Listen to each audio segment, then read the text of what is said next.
ជំរាបសួរពុកម៉ែបងប្អូនទាំងអស់គ្នាស្វាគមន៍មកកាន់ខ្ញុំបាទថងបញ្ញាពាក់ព័ន្ធទៅនឹងវីដេអូថ្មីពីការទាញយកនៅវិញ្ញាបនបត្រសិស្សរបស់លោកគ្រូអ្នកគ្រូទាំងអស់គ្នាពីថ្នាលបឋម PLP តើយើងអាចទាញយកមកដោយរបៀបណាទេសាតែនៅក្នុងសាលារបស់ខ្ញុំហ្នឹងគឺមានលោកគ្រូអ្នកគ្រូគាត់អត់ទាន់បានចេះអំពីរបៀបនៃការ download យកនៅវិញ្ញាបនបត្របញ្ជាក់ការសិក្សានៅថ្នាល PLP អញ្ចឹងឆ្លៀតឱកាសហ្នឹងក៏ខ្ញុំ record វីដេអូមួយហ្នឹងដើម្បីបង្ហាញដល់លោកគ្រូអ្នកគ្រូដទៃទៀតក្នុងការទាញយកនៅការវិញ្ញាបនបត្រ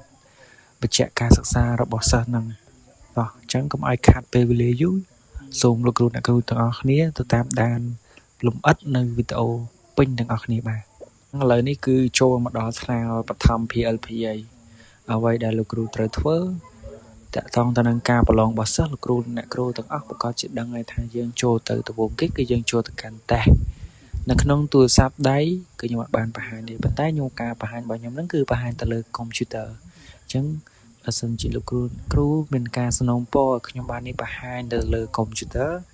ខ្ញុំនឹងបង្ហាញជូនទៅលើកុំព្យូទ័រអញ្ចឹងដើម្បី download នៅវិញ្ញាបនបត្រជាដំបូងលោកគ្រូអ្នកគ្រូចូលមកកាន់ពាក្យថាតេស្តអញ្ចឹងចូលមកកាន់ពាក្យថាតេស្តលោកគ្រូអ្នកគ្រូមើលមកខាងស្ដាំដៃនៅខាងក្រោមឈ្មោះនេះវាមានថាប្រវត្តិធ្វើតេស្តអញ្ចឹងលោកគ្រូអ្នកគ្រូចុចមកអញ្ចឹងពេលដែលលោកគ្រូអ្នកគ្រូចុចមកដល់កន្លែងហ្នឹងហើយឃើញវាមកបែបនេះកុំមានការអន់សពន់ចិត្តមកពីថ្នាលនឹងអត់ដំណើរការថ្នាលនឹងអត់កំពុងតែអាប់ដេតអត់ទេតាមពិតគឺលោកគ្រូអ្នកគ្រូមើលមកលើនៅថ្ងៃទីនេះចាប់ពីថ្ងៃទី2ចាប់ពីដល់អញ្ចឹងថ្ងៃនេះគឺជាថ្ងៃ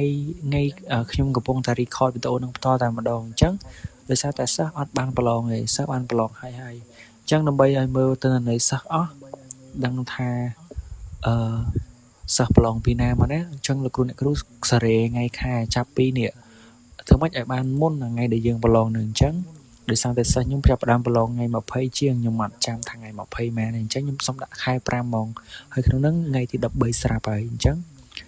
ដាក់លេខ5មកឃើញហើយលទ្ធផលសិស្សខ្ញុំបានប្រឡងមក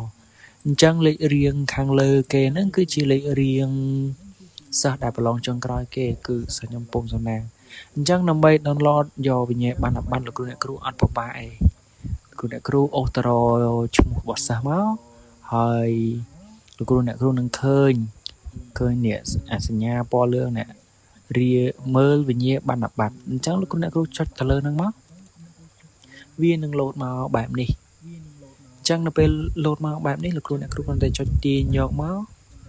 រួចជាការស្រេចបាត់ទៅហើយ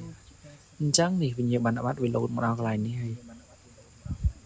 ដោយលោកគ្រូអ្នកគ្រូបានឃើញអញ្ចឹងនេះវិញ្ញាបនបត្រ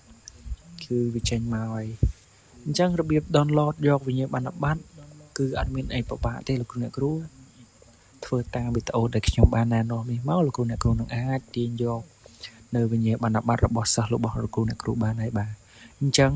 ដើម្បីតាមដាននៅព័ត៌មានថ្មីឬក៏វីដេអូថ្មីតើតើនឹងថ្នាល PLP ឬក៏កម្មវិធីផ្សេងទៀតទៅលើកុំព្យូទ័រឬក៏ទៅលើទូរស័ព្ទដៃលោកគ្រូអ្នកគ្រូកុំភ្លេចចុចសញ្ញាកណ្ដឹងហើយនឹងចុច Subscribe ផងបាទហើយនឹងកុំភ្លេច comment នៅក្រោមវីដេអូផងបើសិនជាមានកន្លែងណាដែលមានបញ្ហាកន្លែងណាដែលបកស្រាយមិនបានល្អក៏សូមខន្តីអភ័យទោសផងដែរបាទដោយសារតែខ្ញុំនេះដឹងប៉ុណ្ណាគឺខ្ញុំចែករំលែកប៉ុណ្ណឹងបាទសូមអរគុណនិងសូមគោរពលា